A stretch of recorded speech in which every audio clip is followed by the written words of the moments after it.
Hi there, everybody. It's Dr. David Heber, chairman of the Herbalife Nutrition Institute, and very happy to be with you today to give you some special in-depth training on protein and immunity. Now, the slide that you see up right now is all my background of more than 40 years involved in nutrition, founding the nutrition program at UCLA, doing all kinds of work throughout the country, through the American Society for Nutrition around the world. But I have to tell you, my number one honor of all of those is working with each one of you at Herbalife to change people's nutritional habits one person at a time.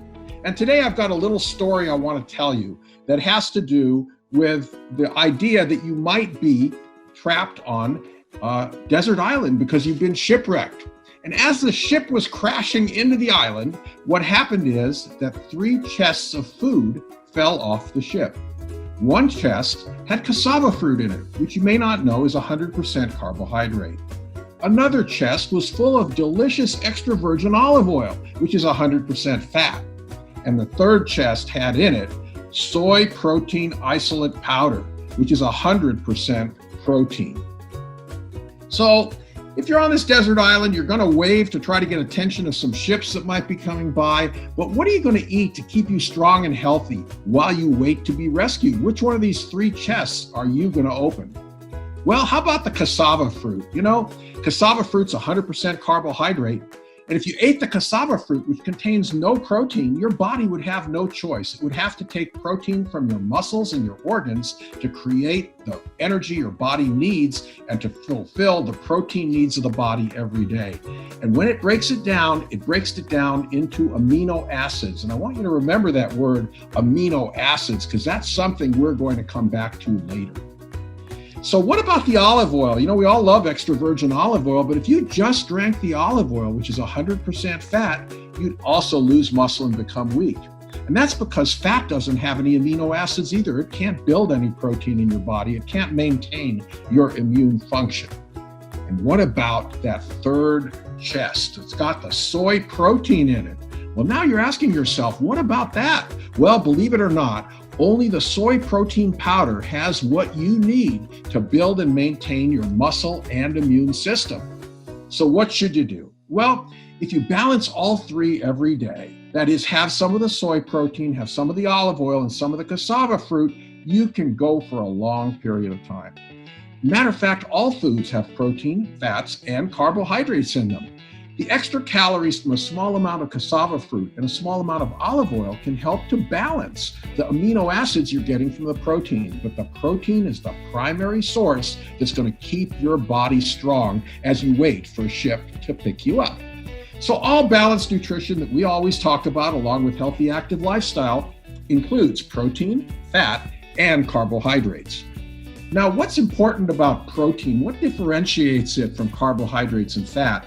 And it's that protein is not stored in the body. It's handled very differently. Instead, it's recycled constantly, building up and breaking down.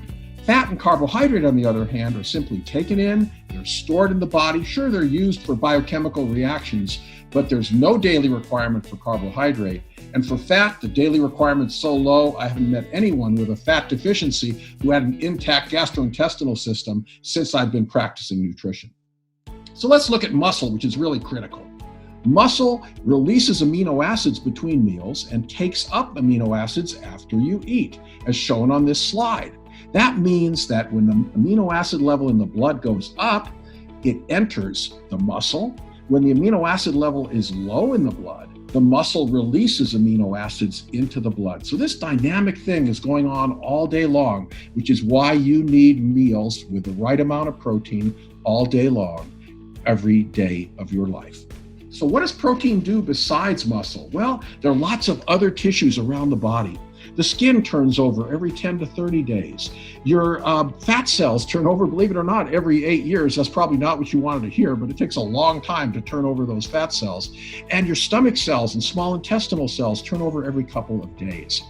So you need to have essential amino acids in your body. What are essential amino acids? Well, they're amino acids your body cannot manufacture. There are 21 common amino acids. Of these, 9 are essential. They're basically like vitamins. You have to eat them in your diet. And they include lysine, methionine, cysteine, tryptophan, valine, isoleucine, histidine, phenylalanine, and threonine.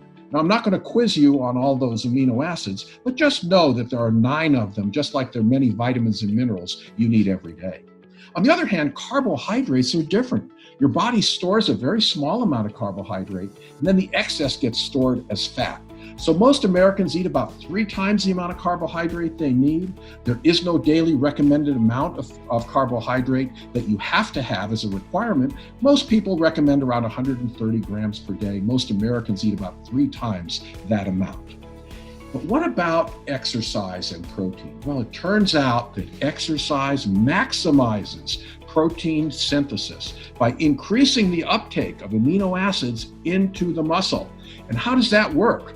Well, you need to take in 20 grams or more of protein within 30 minutes to 1 hour after the end of your exercise. And as shown in this slide, both the protein dose and the timing is important. And it works a little better in younger people than older people, but that's particularly why as you get over age 30 or 40, you need to exercise more to maintain your muscle and get those amino acids in there after you finish exercise. The other important point I want to bring up is that muscle breaks down while you sleep. Whenever you're sleeping, you're not eating. Now, the body has a certain requirement for glucose for the brain and the red blood cell that it cannot get from body fat. So your muscle breaks down amino acids, which are then converted into glucose, and you break down a significant amount of muscle while you sleep. That's why breakfast is the most important meal of the day, because you're breaking the fast and you're restoring the muscle amino acids that you lost while you were sleeping. Well, it turns out most people don't get enough protein at each meal. On this slide, there's a little blue band going across the slide, which is the maximum protein synthesis band. This is the level of protein you need to get that positive protein synthesis going in your muscle. And what you can see on the slide is breakfast, there's just not enough. Lunch, there's still not enough. And most Americans eat way too much for dinner. But what happens to that extra 40% of protein that you don't use for your muscle? Well, it gets converted to carbohydrate, and the carbohydrate gets converted to fat unless you break it down. And now, let's take a look at the immune system. You know, the immune system is groups of cells all over the body, and one of the most important is found in your gastrointestinal tract. It's right underneath the villi, the little finger-like outcroppings we've always talked about, where nutrients get absorbed, and those are covered in turn by your microbiome, 14 trillion bacteria. Well, your immune system is constantly monitoring those bacteria in the microbiome. So this is one of the most important parts of your immune system, and it's maintained by daily protein, which maintains the protein structure of those intestinal cells that turn over every couple of days. So let's go back to our deserted island. It's gorgeous, but you're too weak to do anything because all you ate was the cassava food because it tasted so sweet. But you need all the nutrition, all the different nutrients. So what are you going to do? Well, you go back to our Herbalife global nutrition philosophy that guides you to the right nutrition every single day. Now, you notice that there are lots of elements in this global nutrition philosophy. There's 30% protein, up to 30% fat, emphasizing the omega-3 fats from ocean-caught fish and fish oil supplements. There's carbohydrates up to 40%, the good ones from fruits, vegetables, and whole grains.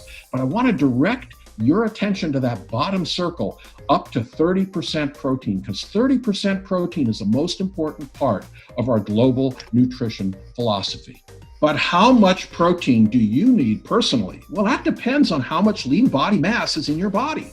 So what is lean body mass? We can break down your total body weight into fat mass and lean body mass, or fat-free mass, which is protein-rich. The lean body mass is made up of muscle, other organs, and bone. The lean body mass is the major determinant of your resting metabolic rate, the number of calories you burn at rest, which for most people is about 75% of the total calories burned per day. So we recommend that most of you get somewhere between 25 and 30% of total calories from protein. because depending on how much you exercise. So you may change the amount of calories you burn per day by how much you exercise. So it'll get into a range of 25 to 30%. That's why we say up to 30% protein.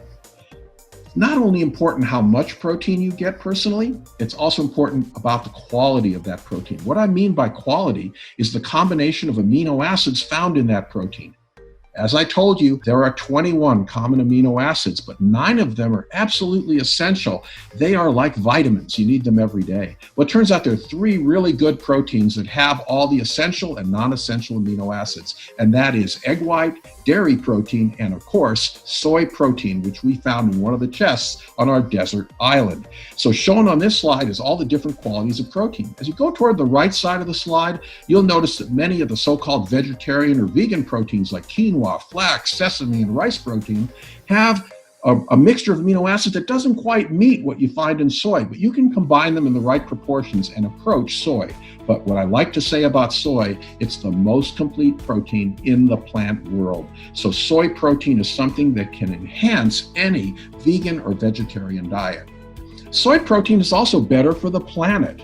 Let's not forget, it's better for you and better for the planet than milk from cows. Less carbon dioxide is produced by planting soybeans, by planting all this feed for the cows, then feeding it to the cows, and then the cows release methane into the air. So you have a much more complex situation. So take soy protein, both for meals, and also if you're a vegetarian or vegan, take some soy protein powder and add it into that vegetarian meal. As you can see, protein is truly the building block of the body, and it's how you start to build out your diet every day. So if you're stuck on a desert island, well, you take that soy protein, and that's the base of your diet, add a little dollop of olive oil, have some cassava fruit for taste, and you could survive long enough till that boat gets there to rescue you off that island. Or on the other hand, you just might not want to get shipwrecked in the first place. Herbalife Nutrition, better for you and better for the planet.